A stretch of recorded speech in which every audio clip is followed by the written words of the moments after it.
여러분 안녕하십니까? 지금 현재 북한과 중국, 러시아 관계가 밀착되는 가운데 탈북민들에 대한 단속이 강화될 수밖에 없으며 외신이 지금 현재 어떤 충격 상황인지 전문가들 지금 북, 중, 러 이 밀착 속에 탈북민 단속 강화 카르텔이 계속 확산되고 있으며 한마디로 큰일 났다라고 소상하게 전하고 있습니다. 미국의 소리 방송이 이 소식을 집중적으로 전하는 그 이유가 무엇이겠습니까? 종송산TV 좋아요, 구독, 알림은 큰 힘이 되겠습니다. 이런 소식을 전할 때는 좀 속상합니다만, 자, VOA 미국의 소리 방송이 북중러 밀착 속 탈북민 단속 카르텔 강화, 국경 개방 뒤 대규모 탈북민 강제 송환 우려. 북한이 최근 이른바 전승절 계기로 중국과 러시아와의 밀착을 강화하고 있는 가운데 중국과 러시아에 있는 탈북민들에 대한 단속도 심해지고 있는 것으로 알려졌습니다. 북한이 국경을 개방하면 대규모 탈북민 강제 북송이 이루어질 것이라는 우려도 제기되고 있습니다. 중국과 러시아 당국의 탈북민 단속이 강화되면서 이에 따른 인권 문제도 한층 심각해지고 있다는 우려가 제기되고 있습니다. 지난 6월 초 러시아 블라디보스토크에서 실종돼 탈북 의혹이 제기된 북한 고려항공 소속 무역 대표부 직원의 부인과 아들은 이후 러시아 당국에 체포돼 북한 측에 인계된 것으로 알려졌습니다. 당시 이들을 찾기 위해 뿌려진 실종자 전단에 따르면 이들 모자는 북한 식당 고려관의 지배인 김모 씨와 아들 박모 군이었습니다. 이들은 지난해 10월 식당 부지배인이 망명을 시도했다가 붙잡힌 사건에 연루돼 북한 영사관에 연금돼 있다가 탈출했던 것으로 전해졌습니다. 한국 정부 산하 국책연구기관인 통일연구원 조한범 박사는 지난달 자신의 북한 전문 유튜브 채널 대동강TV에서 이들 모자가 연금돼 있던 러시아 블라디보스토크 북한 영사관에서 탈출했다가 러시아 연방보안국에 체포돼 현재 모스크바에 있는 북한 대사관에 감금돼 있다라고 전했습니다. 러시아 연방수사위원회 인터넷 홈페이지에 따르면 러시아 당국은 이 사건을 중앙수사기관인 연방수사위원회 지휘 아래 블라디보스토크 지역을 관할하는 연해주 지부가 형사사건으로 다뤘습니다. 조한범 박사는 러시아 중앙수사기관이 직접 나서서 난민 추종이 가능한 이들 모자에 대한 조사를 형사사건으로 다룬 것은 인권 탄압의 소지가 있다라고 말했습니다. 북한은 탈출한 사람에게 범죄 혐의를 씌워 실종 신고를 하는데 러시아 당국이 이에 적극 협조하고 있다라고 추정한 것입니다.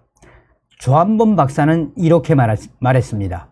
이 모자는 탈북을 시도했고 북한 측이 이 사람들이 범죄 혐의가 있다고 신고를 한 정황으로 추정되고 러시아는 이들을 현행범으로 넘긴 정황인 것입니다.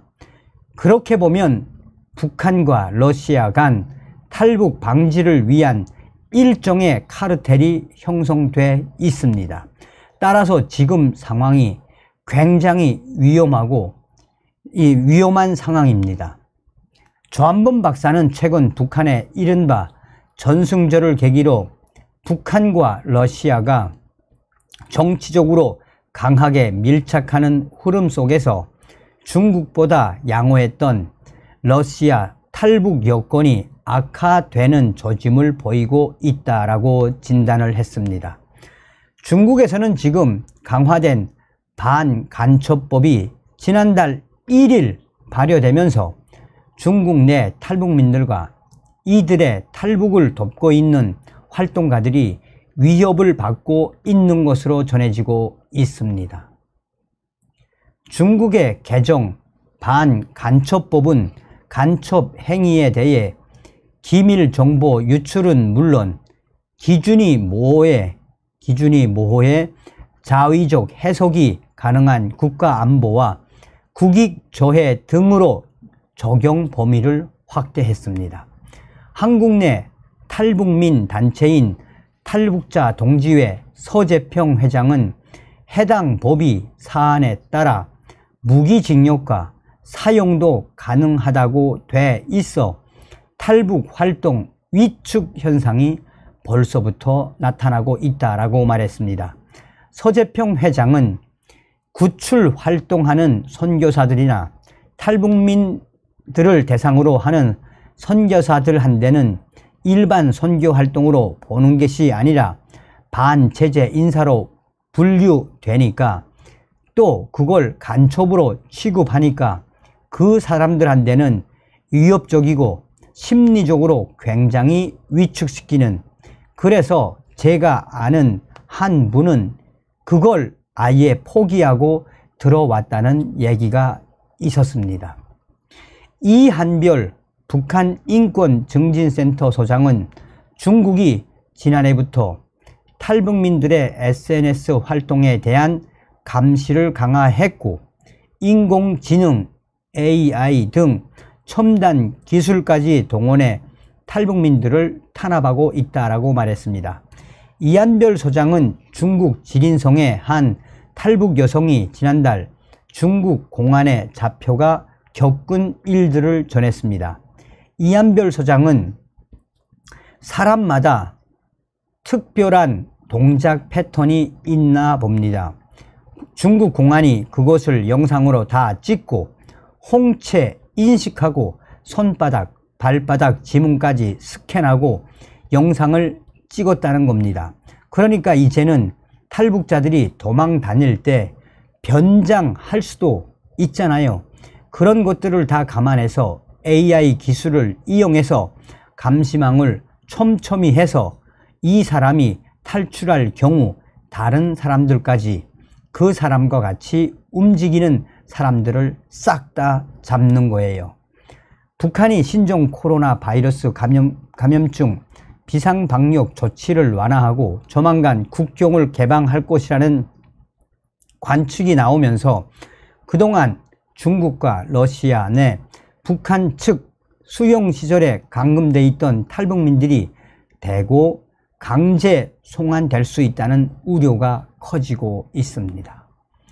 최근 탈북민 출신으로 처음으로 한국국가인권위원회 비상임위원이 된 이한별 소장은 중국 공안이 올해 초 칭다오 등 중국 남방 지역에서 대규모 탈북민 단속을 벌여 500명 정도를 붙잡아 간 것으로 알고 있다라고 말했습니다. 엘리자베스 살몬 유엔 북한 인권 특별보고관은 지난해 중국 수감 시설에 구금된 탈북자 규모가 2,000명 정도로 추정된다고 말한 바 있고 한국 내 민간단체인 북한 인권정보센터는 지난 6월 초 600명에서 2,000명이라는 추정치를 내놨습니다. 조한범 박사는 북한 당국이 중국 내 탈북민 감금 시설이 부족해 베이징 주재 대사관 화장실과 베란다까지 창살을 설치해 감옥으로 만든 상태라고 전했습니다.